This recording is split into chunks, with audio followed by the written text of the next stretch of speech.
You and this damn microphone. Always. Always. I just wanted to sit right. It wasn't sitting right, damn it. Okay. Jesus, we be ready to start the episode, start recording, and here's Ashley fixes her microphone. Like, what do you... It was too far. It was too far. Welcome back, everybody, to another episode of YA at Heart. YA at Heart. You guys, we started the new book, These Hollow Vows by Lexi Ryan.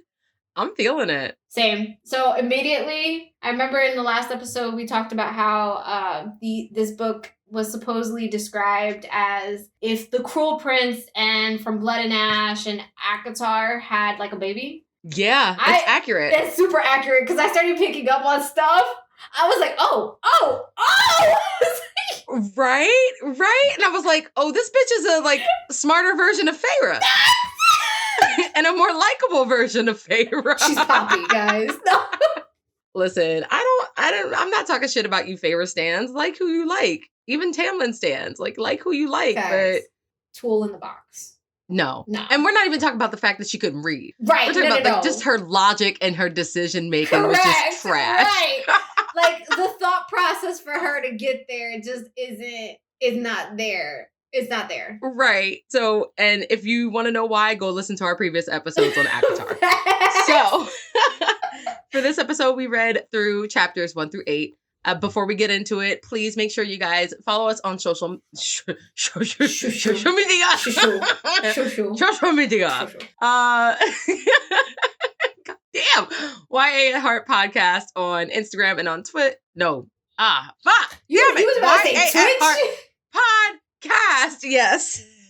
On Instagram and on fucking TikTok and YA at Heart Pod on Twitter. Jeez, it's like I haven't spoken words all day, and now that I have to say them in a coherent sentence. Yes. My brain is malfunctioning. So let's go ahead and kick off with chapter 1. Okay, so chapter 1, we meet our heroine, basically. She is in the process of breaking and entering. She is breaking and entering. I was like, oh. Already, I love it. I was like, all right, we're here. I was like, yep. We started, the ball is already rolling. It's there. This is it for me. Yes. She is breaking and entering into this guy's house. His name's Cretan Gorst.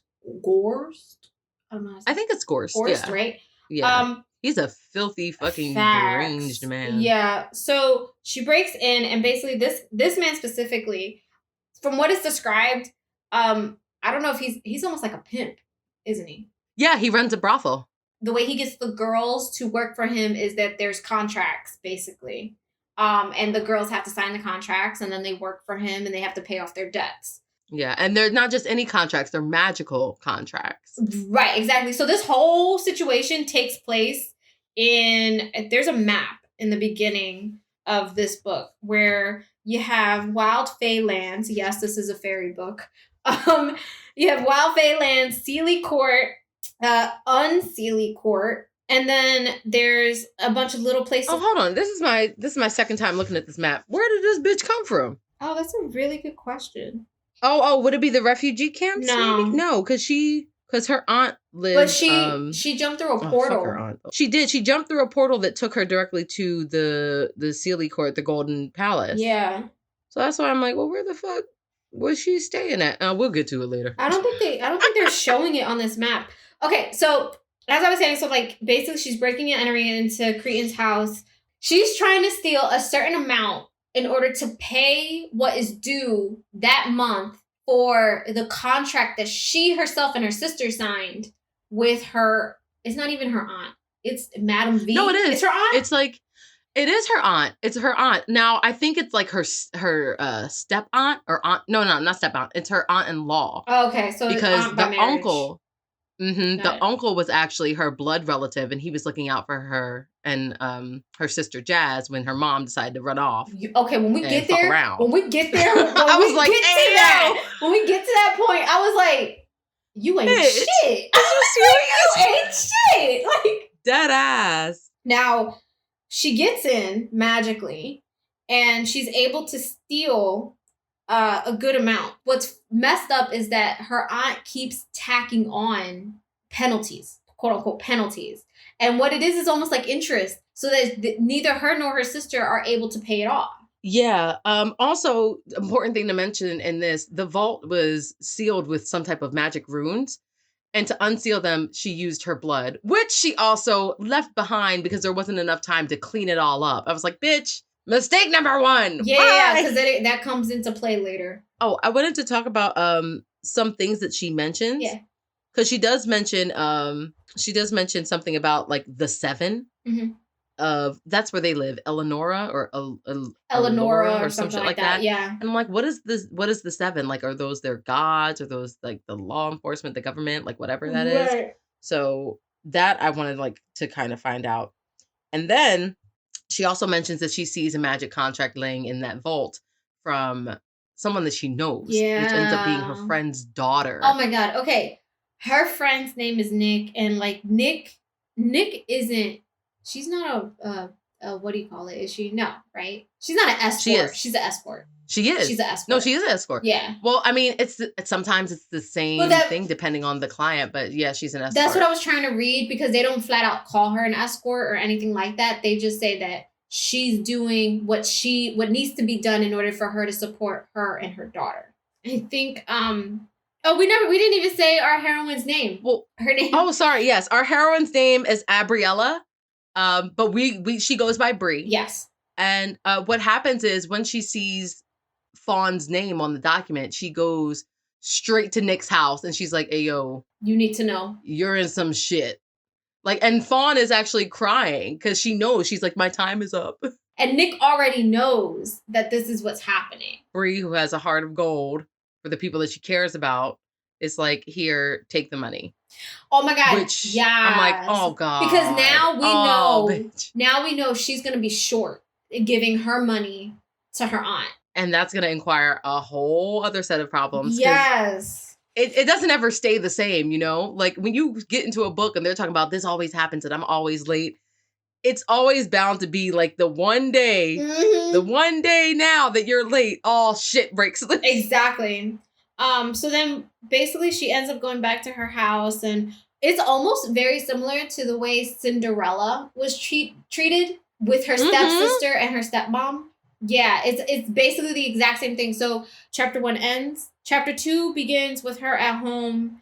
Her and her sister share a basement bedroom. Her and her sister share a closet. A very small walk-in closet. That's how she like describes it. She's like, there's not enough space in there. For anything. It's like a twin bed and a very small dresser. Yep. And that's it. Yep. And I was like, that's some bullshit. So not only are you charging them for, we never found out what this contract was yet. No. But I'm assuming it was like, oh, for me, like clothing you and feeding you because you're not technically my family or some shit like that, which is stupid. Bullshit. She was probably like, oh, well, you have to sign this contract to pay me back for my services to you. What fucking services? Fucking bitch. What fucking services? Oh my God. I almost called her a cunt. So her sister talks about the ball that's happening. So just like Cinderella, there's a ball that's happening. And a Fae prince is looking for a bride. The golden Fae queen is looking to marry her son to a mortal woman because apparently the Faes are not good at reproducing. Which has been a common thread. Yes, in every Fae book we've read. I know. And now I'm like, no, wait a minute. Where's everybody getting these stories and these facts from? Are there Fae out there?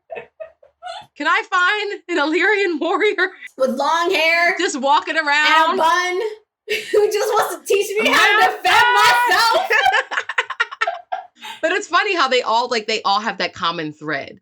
Because even with different like vampire books, they all have like their different ways of how they describe them. But with the Fae, it's always very, but I feel like very much the same. I feel like with vampire books, there's always one thing that's like consistent. Obviously, it's the drink blood situation. Like that's always, but it's a vampire, so like that's the most consistent thing. But like almost one of the constant things besides them being devious and supposedly always being evil is they can't reproduce. They have to reproduce with a mortal person, or it's really hard for them to be able to reproduce. So like them having a kid is like a blessing or something, right? So like it's just really interesting that seems to be a constant. Where you get your source material, Did y'all decide Sarah. To call each other up and be like, listen, if I'm writing this book, what you write? I want to make sure that, our shit ain't the same, but also like the basis, the foundation. It's consistent, damn it. At this point, I also was like, how can this girl be so stupid after she's heard all of the like things about the Fae and whatever to want to go and be a fucking princess, right? So it's not that she wants to go and marry this prince. No. It's actually more upsetting to me than that.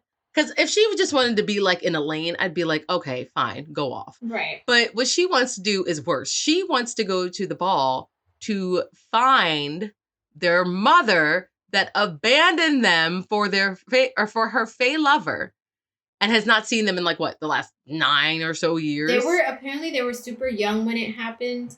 Their mom at some point dropped them off at their uncle's and just dipped. She just left with her Fae lover, and they never saw her again.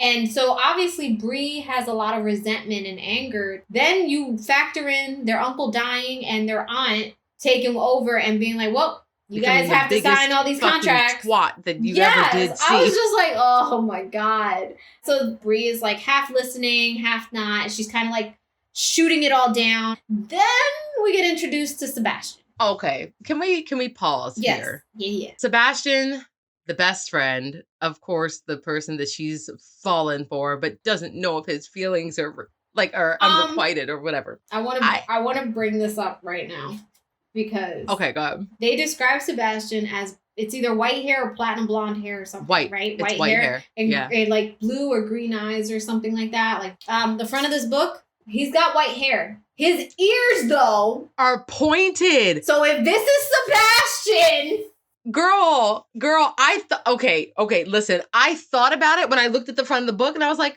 oh no, that can't be him. Like, he's training to be a mage and blah, blah, blah, blah, blah. But when we get further down the line and they recognize the prince is missing from the ball, I was like, now wait a fucking minute. Wait a goddamn minute. Pump the brakes. Hold up. So he could very well be the Sealy Court's prince. I'm calling it now. The son of the Sun Queen. I'm calling it now. This man is the prince. Bitch, that's a good ass theory. I'll guarantee you, it's gonna give you the like Castiel vibe of like pretending to be somebody else, but actually being the prince. Guaranteed. That would make so much sense because the way that he was like talking to her. Right, that's what I mean. In one of the further chapters, I was like, why are you so pressed, bro? Right. But yeah, that would make a lot of sense. That's also why he tells her not to go. That's what I mean. Oh shit. So Sebastian comes in and Sebastian's kind of like, no, like you guys shouldn't go. Like, you know that they aren't that great. You know that the Fae people are devious and they're mean. This whole thing, and I'm just like, okay. Yeah, and then on page 33, he's like, he says something, and what I interpreted was he's afraid that she's gonna fall in love with the prince. And Bree is like, boy, bye. I'm like, why? Why are you afraid she's gonna fall in love with the prince? Because you're the prince? You that boy? I'm telling you, I really think that he is. Ashley, that would be insane. My question, though, this is my question. Who this? Okay, so I'm gonna say that when I get to it, I'm gonna say it. Or when we get to it, I'm gonna say it. So after he tells her don't go to the fucking ball, the next day, Bria's like, all right, Jazz, you convinced me, fuck it, we'll go to the ball. I'm like, well, that didn't take much. And Sebastian finds out, and of course he's pissed. And she's trying to like apologize to him, and like they share this tender moment. And then this dumb, stupid, ugly looking ass trifling bitch. You talking What's about her the name? aunt or the cousin? The cousin. Cassia or something like that. Her dumbass name. You sound stupid. She was upset. She was upset that Sebastian was giving Bree this attention. And Bree has mentioned it earlier on in this chapter that Cassia and the sister, I don't know what their other cousin's name is. She don't matter. Don't matter. Cassia and the other cousin apparently like have ratted her out to her aunt whenever Sebastian shows up. Yeah, they've used it as blackmail for her. Yeah, and so like she's like they're definitely jealous because Sebastian is he's good looking. Turns out that the aunt has taken it upon herself to trade the sister and basically has given Bree her freedom and has earned the money that she wouldn't have gotten from them due to the debt. And I was just like... Kill that bitch. When I read that, I was like, what? Kill that bitch. She doesn't deserve to live. We move on to chapter 3. Immediately, Bree runs into that office of her aunt, and she's like, what the hell's going on? Where's my sister? What did you do? This bitch is just like, she is the most atrocious person that I have met thus far. Yes. And also she's refusing to tell Bree where she took Jazz, like who she sold her to. And I was like, just let her, and she's like, no, you're not going to mess this up for me. So Bree takes it upon herself to go visit the Harry Potter goblin underneath the stairs. Oh my God, I immediately thought of Dobby. I immediately was like, Dobby. It's like a creepier version of Dobby. Yes! And she gets the information out of him for the exchangement of 2 locks of her hair. So when she said that, her sister had like shorter hair in the front and then longer hair in the back, like before, and she was like, oh, it looked good on her, maybe it'll look good on me. I don't mind cutting these 2 pieces. Why did I immediately picture like a 1920s like short bob where it's close cropped and very straight, and then the rest of her hair being long? I don't know why I didn't think of bangs like the bitch has on the front of the fucking book. Like, bangs. She's got bangs, guys. I was like, oh, right, because she has bangs on the front of the book, so that makes sense. Also, so everybody knows, the goblin or whatever he is keeps calling her Fire Girl. And the reason for this is because Bree is a redhead. Her sister actually is a brunette. So they're sisters, but they look complete opposites. And what Bree says is not only are their looks complete opposite, but their attitudes are complete opposites as well. But I wanted to put that in there so everybody can try to imagine. Oh, that might play into a little theory that I have later with her and her sister's looks. Thank you for bringing that up. He also, before she leaves, he gives her this silver bracelet that has like silver threads on it. And he's like, this will help you when you're in the Feylands. If you break one of the threads, I will feed you information on what you need to know to help you survive. Like, listen, if you're getting fucked up, like a bear is mauling you in some shit, don't call me because I can't help you. But if you need information, I got you. So I was like, okay, so this man is a Harry Potter goblin, a hairdresser, and a Mission Impossible sidekick all in one. Dobby is everything. Dobby is everything. Apparently, he's a jack of all trades. Yes. Oh, he also on page 43. This bitch. This was her favorite moment.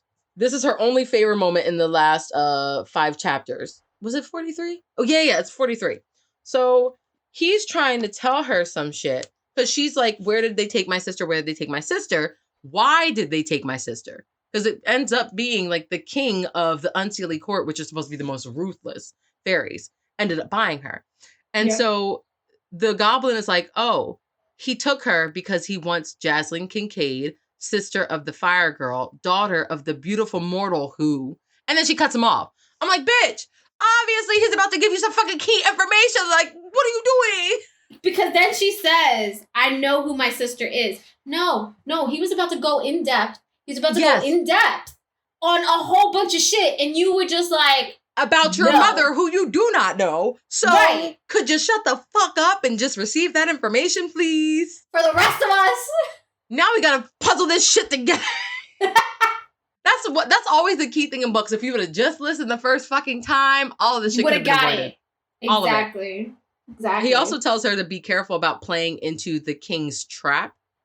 Because he's like, he knows that you're gonna come for your sister. I guarantee you the king was betting on this. He was betting on her. Oh, absolutely. So she didn't think about any of that. She's just like, I gotta go. I'm like, okay, bitch. And when you get caught the fuck up. So the king's name is King Morbius, right? Morbius.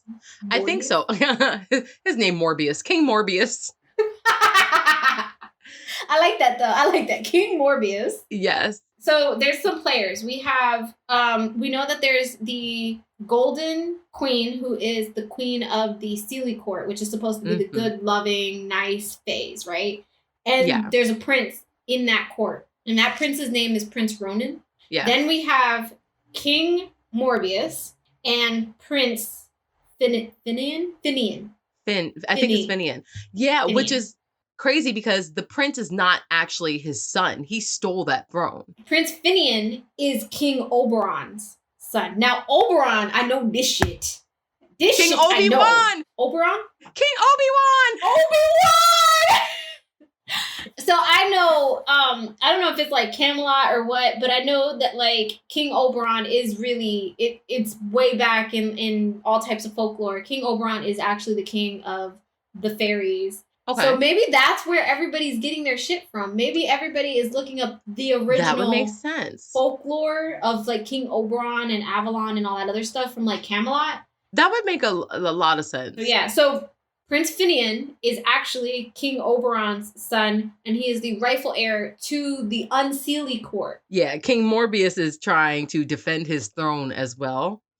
And it's interesting, too, because Greedy Goblin, or Green Goblin, I don't know what to call him, tells Bree, he tells Bree, like, yeah, he'll do anything to secure his throne. And that's probably why he took your sister. And she's like, but we're nobody. You are not nobody. With her saying we're nobody, but the moment she cut him off from him saying, your mother who? Who? Your mom who? What was going on with your mama? What's happening? Because obviously your mother is a player that we need to know about. Player from the Himalayas. I'm sorry. Yeah, your mom is a key component to what the fuck is going on right now in this story. And then Dobby goes further into it and tells her how she can get to the Unseelie court. And the Sealy Queen has a portal. Dobby goes into this whole fucking story. It's like, oh, bitch, you ain't know? Let me tell you, they was in love, okay? Like, bro, is this the Suriel or is this the Suriel? Like, he basically tells her that the Sealy Queen was once a princess, obviously, and she was in love with Oberon. So she was visiting this man in secret. Secret lover. It was a Romeo and Juliet situation. Star-crossed lovers, not from the same household. And so she had to sneak to go see him. Yeah, and she never destroyed that portal, so it's just sitting in her basement. But like, I feel like that says a lot because that man is no longer the king of that court, and yet you couldn't bring it upon yourself to destroy the portal. Well, I'm thinking, did he die tragically? Is he still alive? Like, I don't know. Also, at this point with this information, I'm like, okay, is her mom like secretly Fae? Oh shit. What if because yeah, is her mom like secretly Fae and then maybe she, I don't know, or maybe half Fae, I don't know, and created like two little humanoids and couldn't take them back with her? Like, what's going on here? I also thought that. I sat there and I was like, what if what it is that maybe her mom is human because the Fae have issues with reproducing, but their father, because they don't mention their dad. So I'm like, no. What if their father is Fae? You know what I mean? Like, I was really trying to piece together the mom's backstory and why she did what she did. Yeah. It's just like they're little breadcrumbs that we're trying to like put together. So this moves us into chapter 4. She and Sebastian, they have this whole moment where they have the friends to lovers kiss. I was like, well, that didn't take long. He was like, wait for me. He was like, right. But also, this is the point where he's like, right. He's like, wait for me. I know I can help. And then he's also like, I'm afraid that you're going to go and you're going to see this prince and you're going to figure out like he's not who you think he is and you're going to like him. Is it because it's you? Is it because it's you? It's because it's you. It's you. Yeah. And he's trying to be like, oh, well, what if he's not so bad? It's you. It's you. It's you, bro. It's you. Stop fucking around. It's you. Oh my God. This moves on to skipping forward in time in the day. Bree almost gets caught by Gorsh and his goonman. I give it to Nick though, because Nick had the backbone. Like as they were, because she was trying to buy Bree time. So as she was buying Bree time, they're like telling her, "Oh, who's in there?" Then they're like, "We're gonna break down the door," and she was like, "Well, what?" As you said, this is all I got. Why you gonna break down the door? Right. And if you break it down, you damn sure better bring somebody to fix it. Or pay for a replacement. Because let me tell you how it's not about to go down like this. I give it to Nick. I like sat there. I was like, yes. Like buy your girl time. Right. Oh, we also forgot to mention that Sebastian gives Bree this amulet of protection, which she feels like it really helped her escape and get to the portal. Mm-hmm. But this bitch shows up at the portal in Nick's dress, which is way too big on her. Oh, yes. Dirty as hell. Face all fucking scratched up. She does make it through the portal, but not before the guards get there. They're like, "Hey, yo, have you seen this girl? We're offering a hefty reward." Bruh, she ran. She ran to that shit. And it's crazy, too, because they were like, the girl behind her was telling her, like, you can't see the portal if you don't believe. Yeah. And she was like, please, please, please, please. And she just took off running. She just took off running. This bitch is gonna give me issues, bro. So from there, we move on to chapter 5. She makes it through the portal, which even she herself is surprised. There are hundreds, if not thousands, of girls who are lining up to get into the castle. I think this is where she really gets a good look at herself, and she's like, "Oh shit! Like I look raggedy." Yeah, thanks to what's her name, Preetha. Because Preetha's like, "Oh, baby girl, they're not gonna let you in looking like that. Let me help you." But wait, let me tell you, because I really sat and thought about this. The moment Preetha shows up, I immediately was like, what is this girl's agenda? What is happening? Fairy godmother. Because I immediately was like, there are thousands of girls around her, and not one of those other girls was like, "Hey, boo, like, you not looking so great." But yet this one chick out of the blue just shows up and starts telling her all the secrets that she needs to know in order to pass. Like, and Bree doesn't question it the way I question it. Obviously, she's not worried about getting in there. She was only sent there to help Bree, which is why, again, fairy godmother. But okay, but what I mean is, like, while I was reading this, though, I immediately got super, suspicious. I was like, hold up. Yeah. Well, because we'd already determined like there were elements of Cinderella in this story, I immediately was like, "Oh, bet, boo, that's your fucking pumpkin carriage. That's the girl. That's her." But yeah, that's immediately what I thought about her. And I also thought about that when she got to the door and she was like, "I looked behind me to thank the girl and she wasn't there. I guess she didn't get in." No, she was a figment, not of your imagination, but just like a figment or whatever. Right. I have to also say, I'm really upset that when she gets into this party, she falls into the trap of the Fae music. Okay, first off, why is that also in every Fae book we read? The Fae music and the wine. Yeah. And the wine. Who is having this wine and how can I get experience? Some? No. I want some of this wine. My question is, who actually went through these trials and tribulations to tell the tale? Right. Because, or did they just have people test it out and then watch from the back and then write notes? I would like to have this trial. This sounds like fun to me. No Fae wine for you, bitch. No. Okay. So when she makes it through, she's actually running away from her cousins. Because her cousins also made it through. So she's running away from her cousins. She's also realizing, I gotta find... The portal is in a wardrobe. Like Lion the Witch, the wardrobe. I was like, okay, it's nice. It's nice how she combined all of these things so flawlessly. Narnia. It's Narnia. Yeah. So we got Narnia, we got Cinderella, we got Robin Hood, we have From Blood and Ash, we have Akatar. I love how she just weaved it through naturally. I love it. And as she's running away from her cousins, she runs into somebody. Please read the description on page 66 of this guy. It's the last paragraph. Yep. So she says, "My breath catches at the sight of a tall male with light brown skin. This is no simple fairy. He's stunning. His dark hair hangs to his angular jawline in a shaggy mop of curls. His silver eyes glow like moonlight and are framed by thick, dark lashes. Is that not him? That is him. Is that not him? That is him. That's him. That's him. That's him. That's but him.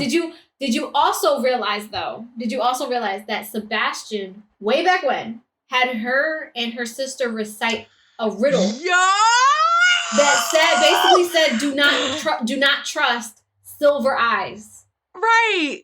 Don't make any ties with the silver eyes. Yo! So the moment I read this, the moment I read he has silver eyes, like, oh shit. I was like, oh shit. Bitch, I did not even realize. I was like, oh yeah, that's because at first I didn't realize that was Sebastian on the cover. So it's Sebastian and this guy who I wholeheartedly believe this guy, he's the heir to the moon cart. He's Finn. You think he's Finian? I think he's Finian. Okay. I'll let you know why as we go on, but I damn sure think he's Finian. I really like that they gave him a Reese type of entrance. I was like, ah! Oh, there you are. I've been looking. I was like, I knew I was missing something in my life. Here it is. Yes, bitch. Give it to me. So basically she runs into this guy, and as she's running into him, he's like, hey, do you want to dance? And she's like, no, I'm good. I don't need to dance. At that exact moment, she realizes her cousins are like zoning in, not because they see her, but they're just in the vicinity. So she immediately is like, yeah, all right, let's dance. So they go out to the dance floor. We don't know how long she stayed on the dance floor because she was mesmerized. Bro. Yeah, she was like switching from one partner to another. Then somebody hands her fairy wine. Yeah. And here comes her dark hair savior again. Like, nope, that's enough. Walked grabs right her up off to her. the floor. Yes. And was like, you need to catch your breath. And then we find out this bitch has been on the dance floor for a whole 24 hours.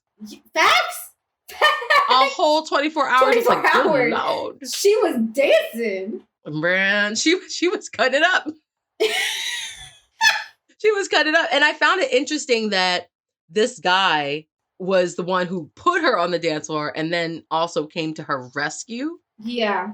Like, maybe he didn't intend for that to happen, but I don't know.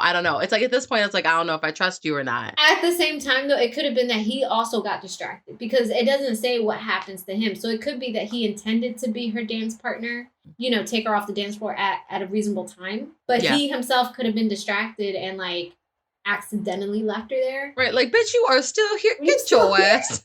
Threw her over his shoulder and walked out. So basically, he gets her off the dance floor. She's like, oh shit, I have to go save Jazz. And then she tries to leave, and he notices a scar that's on her arm, I believe, or like her wrist. Yeah, it's on her wrist, and it kind of looks like a crescent moon on one part and then a sunburst on the other.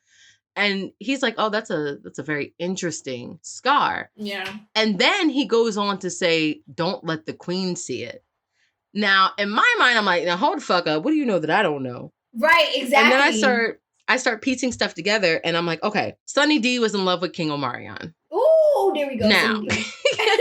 Now, Bree looks human, but what if she might be actually full fae? What if she is the child, maybe, that's supposed to unite the fucking to unite the Seelie and the Unseelie court and get them out of their feud? That'd be really interesting. Yeah, I would. Yeah, okay, I could see that because then so that she would might make be a lot full. Of sense.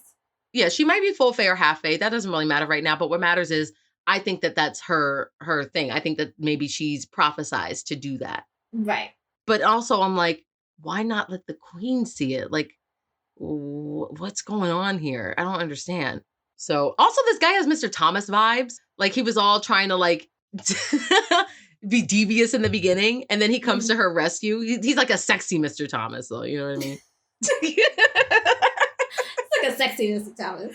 Yes. So basically he warns her in that way. And then she takes this time to try to find the wardrobe. So she roams around the castle. She runs into like a couple things, like the kitchen, for instance. Okay, wait, but how she runs into that? Yeah. Because she says that the queen comes down the hall, the guards are coming, and she's like, oh shit, they're gonna see me. She tries to press into the shadows and become like invisible. And this bitch actually becomes invisible and can walk through a fucking wall. Yeah. What is that? Yeah. She Kitty. She Kitty from X-Men. She walking Hey, through walls. X-Men is also in this story. Bro, I was like, now hold up a fucking minute. And then she goes on to say, oh, why didn't anybody ever tell me that humans have powers in the Fae world? Because you're not human, boo. You're It's not not human. special about you. It's nothing special Right. about you. So I found that really interesting. And I was also like, what the fuck? How did that happen? Unless her fairy godmother gave her those abilities to roam around the castle. So. But I don't know. Like, I don't know. I'm just like throwing shit and seeing what sticks at the wall right Let's now. go away. So all that happens, and then in this chapter we jump, and she says that she found it. That she found the wardrobe. And but not the Lion and the Witch, unfortunately. No, just the wardrobe. But then you know what's really funny? The dude followed her. Yeah. He was following her. He's like, oh, you're interesting. I wanted to see, how far you get if you get Shut caught. Up. Shut up. I was like, no, you weren't. You care. But okay, I'll take it. Right, exactly. When he says that, she's like, he's trying to figure out who she is. And she's like, oh, I'm a handmaiden for the queen. No, he's like, I'm not buying that because the queen doesn't employ people that are prettier than her. And I was like, yes. I read that. I was like, smooth. I was like, that is smooth as fuck. I like him. Also at this point too, the clock is ticking closer to midnight, and she has to get in that fucking wardrobe. Yeah. She says that he gets a little bit frustrated, like he's like trying to get the information out of her. Yeah. But it's not like he's like, tell me what I want to know. Tell me like right now. But he's like, listen, I can help you. Because she's like, I have to go. He's like, just let me help you. Wink, wink. Right. And then this bitch, oh my God, he's clearly not a threat. No. But she's like, no, and stumbles backward into the wardrobe, falls into a different room, which is a black bed with black sheets, and is surrounded by guards. First off, the moment I read black bed with black sheets, I was like, Queen, Golden Queen, what the fuck were you doing? Because this is your portal. This is your portal. You know exactly what she was doing, bitch. She was beating them yams. She was getting them yams beat. Oh, God. You know damn well. She falls in. She fell right into that bed and went.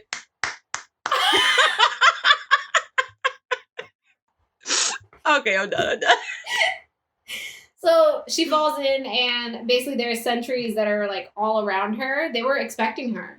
And they're basically like, Abriella, Kincaid, come with us. King Morbius awaits your arrival. And I was just like, oh, girl, you've been set up. Bro. I was like, you've been set up. The ultimate setup. I was like, God damn it, Brie. If you would have just listened to the handsome, morally gray, dark-haired love interest. Right. All of this could have been avoided. Right. You wouldn't be in this goddamn mess. You're up to your ass in alligators. So that's where we end for this episode. And I gotta say, like, I loved it so far. I absolutely loved it.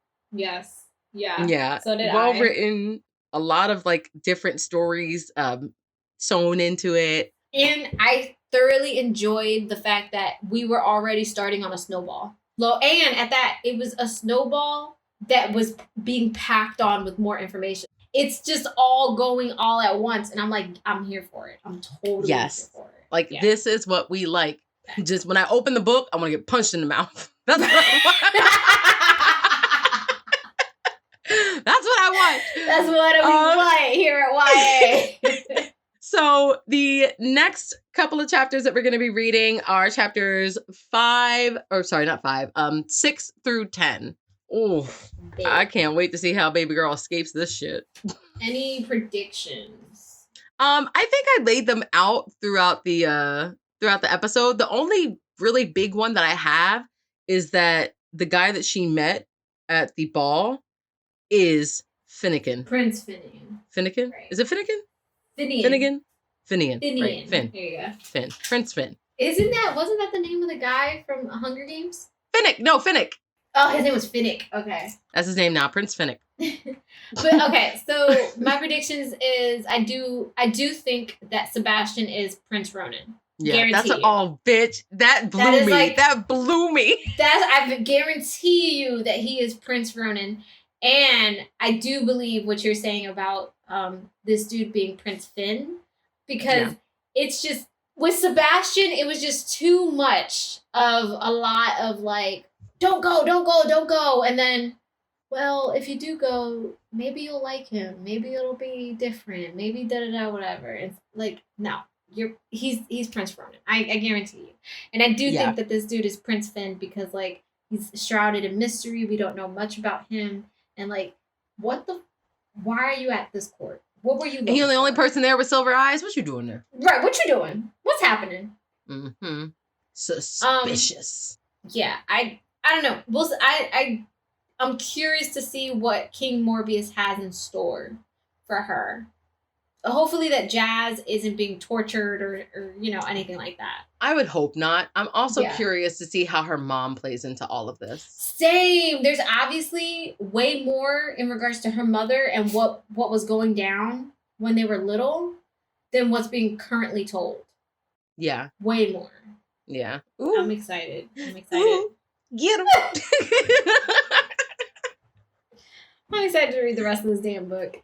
Yeah, so that's what we're going to get into for the next episodes after chapters 6 through 10. You sound like goddamn Daffy Duck. God damn it, why do I always get them confused? Fuck!